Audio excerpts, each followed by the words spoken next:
Hey Canucks fans, it is an awesome time to be a fan of this hockey team. I'm Clay Emo, I'm at Canuck Clay on Twitter, I'm at Clayton Emo on Instagram. I'm the founder of the GLCBC, the Good Looking Canucks Positivity Club, and this is my Canucks take, all in one take. It's Clay's Canucks commentary for Sunday, January the 19th. Now, I'll warn you right now, there's not going to be a lot of heavy content in this video. I'm going to kind of recap what's happened over the past couple of days, both for the Vancouver Canucks and for me personally. And then we know that this week, All-Star Week, it's kind of slow, at least to start this week off, as players start to make their way down to St. Louis for the All-Star festivities. So throughout the week, I'll have some content. I want to talk about secondary scoring. I want to recap the first two-thirds of the season. I want to look ahead to the final third of the season. I want to talk about, can the Canucks keep their place atop the Pacific Division standings. I want to talk about pending contracts, UFAs, RFAs, but we have all week to do that. Today, I just want to give props to this hockey team and to the fans of this hockey team because I was so blessed to experience 3, 4, 5 different really, really cool things this weekend. So let's start with the team itself. A wonderful 4-1 victory over the San Jose Sharks yesterday. San Jose is not that good. The Canucks look much better than them, and they should be. They're way ahead of them in the standings, and the Vancouver Canucks put together a really solid 60 minutes of play. Secondary scoring, as I mentioned last night, gritty play, standing up for one another, good goaltending, good push from the back end, good scoring, obviously not secondary scoring, and you still had guys like Quinn Hughes and JT Miller factory in. Overall, a really, really good performance. And that is a team, the San Jose Sharks, we couldn't always say this, but that is a team that we should dominate and we should beat almost every time we play. So you can check out my post-game vlog from yesterday, but secondary scoring, like I said, good goaltending, standing up for one another. I loved everything about the game last night, the Lunar New Year game, which I'll talk about in a second, but overall, a very, very strong performance. And now, this morning, the Canucks find themselves in sole possession of first place in the Pacific Division. They have 58 points in 49 games. Then you have 4 teams tied for second, although ranked, it goes Edmonton, Calgary, Vegas, Arizona, so all those teams have 57 points, only 1 point behind the Vancouver Canucks, but they have different games in hand and different total of games. Edmonton has the same games played as the Canucks at 49. So all these teams, remember, have 57 points. So Edmonton has played 49, Calgary has played 50, Vegas and Arizona have played 51. So the Canucks, the only team that's played the same amount of games as them, Edmonton Oilers, and they're 1 point behind. All those teams are 1 point behind. And then Calgary, 1 game in hand. The Canucks have 1 game in hand in them, and the Canucks have 2 games in hand in Vegas and Arizona. So if you look at games in hand, the Canucks have the best. Games played, the Canucks have the best points percentage, and they are 1 point ahead out of all 4 of those teams. But obviously, you can't say the Canucks are going to win for sure. You can't say the Canucks are going to miss the playoffs for sure. You actually can't even say the Canucks are going to make the playoffs for sure. But you got to like the way that they're playing, winning 11 of their past 14, 8 straight at home, and the Canucks are looking good. The only major injury to the Canucks right now is Michael Furlan. So that's another thing we can talk about later in the week, is what's going to happen when Michael Furlan gets back. Because you have guys like Louis Eriksson who are producing. It looks like Tim Schaller and Jordy Ben, they're the guys that sat the last couple games. Jordy Ben's actually sat for a lot more than the last couple games. So still some interesting lineup decisions to come. But Brandon Sutter obviously was made a strong impact yesterday and all over the ice, very noticeable. Louis Eriksson, another goal. People seem really happy for him, not just the teammates, but the fans. It's funny how a $6 million man can be an underdog, but fans are really rooting for him. So there's a lot of really, really cool storylines looking ahead to the last third of the season. Of course, some tricky ones too. You have the goaltending situation, you have contracts, you have a lot of things to think about, but let's worry about that later in the week. Right now, let's celebrate the fact that the Canucks are number 1 in the Pacific Division. Let's also celebrate a couple other things. The fact that 3 Vancouver Canucks players are going to the All-Star game. Elias Pettersson, he was named right at the start.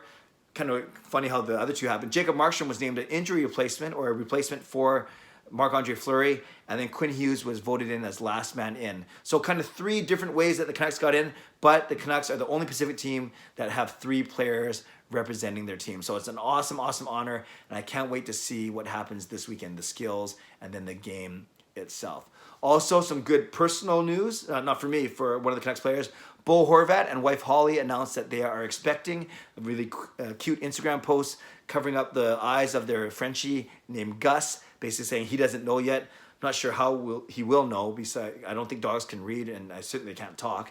But maybe he'll start to notice the baby bump. But congratulations to the Horvats. That's awesome news. We also saw some milestones. Alex Edler becoming the highest scoring defenseman in Canucks history. Jake Virtanen breaking his season high point total. And Tanner Pearson's hitting 100 goals, career goals. So all these things, all really cool milestones, both personal and professional for the Vancouver Canucks. And then two other things that happened to me this weekend, and I think you may be sick of me talking about these things, but I was very honored for two opportunities. One of them was to be interviewed by Gloria Makarenko of CBC, the show called Our Vancouver. It was actually supposed to go on air yesterday, but it was preempted by some sports, but it's going to be on air today and on Monday on CBC. But many of you saw the link already online. They posted the interview online. A good 7.5 minutes with Gloria and me talking about my fandom, how long I've been a fan. And it's kind of funny, one really funny, the way they wrote the article, if you could look at it, if you're not paying attention, it looks like you could think that I became a fan only in 2011. And that would be a typical, I mean, I shouldn't say typical, but that would be a classic bandwagon fan. No, I've been a fan, as you guys know, all 45 years of my life. But it was in 2011, 2010, 11, that's when I became a season ticket member. And as I explained in the interview, that's also when, all the social media started to explode a little, Twitter, Facebook, Instagram, and YouTube. So I was very blessed to share my fandom and my faith with Gloria Makarenko. And thank you for the great feedback. Many of you said that I came across as well-spoken, articulate, and all those things. I usually don't come across that way in these one-take videos. But that was one take as well, and I'm glad. Maybe it's the bright lights, and I think I rose to the challenge, but hopefully not only express my own fandom, my own creativity, but hopefully represent a lot of the positive thoughts and optimism that a lot of you out there share for our hockey team as well.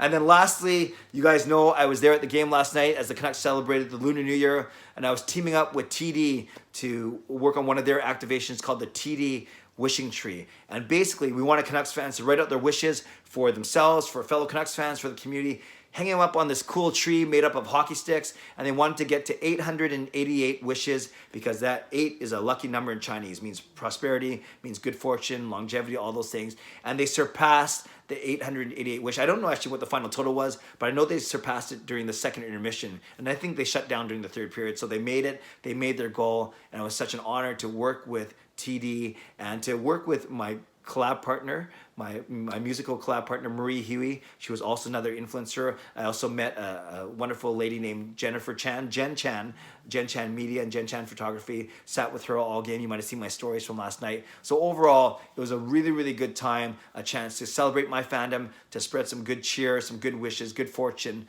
for my favorite hockey team. And you probably saw a lot of my content already on Twitter if you follow me there at Canuck Clay, on Instagram at Clayton Emo. But yeah, I'm gonna do a couple more posts for that tomorrow, and then that campaign will be wrapped up. So overall, a really, really exciting weekend for me personally, and more importantly, more relevant to you, a very great weekend for the Vancouver Canucks overall. Number 1 in the Pacific, 3 guys going to the All-Star game, captain is expecting a baby, and things look good for the last third of the season. So I can't wait to chat with you. And speaking of chatting with you, don't forget it's Sunday. So that means tonight I'll be on YouTube at 10 p.m. for my weekly live stream. These things have been growing quite quickly. Bringing in my son Jacob. Last time Sean joined us as well. We'll see what happens tonight. I got to talk to them. We'll see how their homework is going and everything.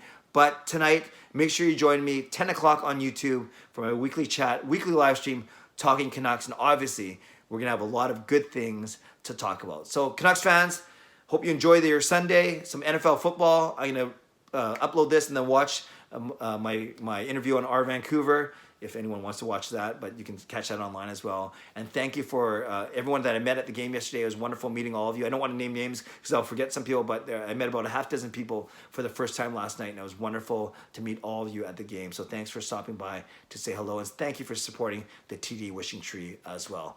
All right, subscribe if you like to, like this video if you like to, enjoy the day. Leave a comment below. I'll read, react, and reply. Let's keep the engagement going, and hopefully I'll see you later on tonight at 10 o'clock here on YouTube for my weekly live stream. Have a great day. God bless. Go Canucks, go.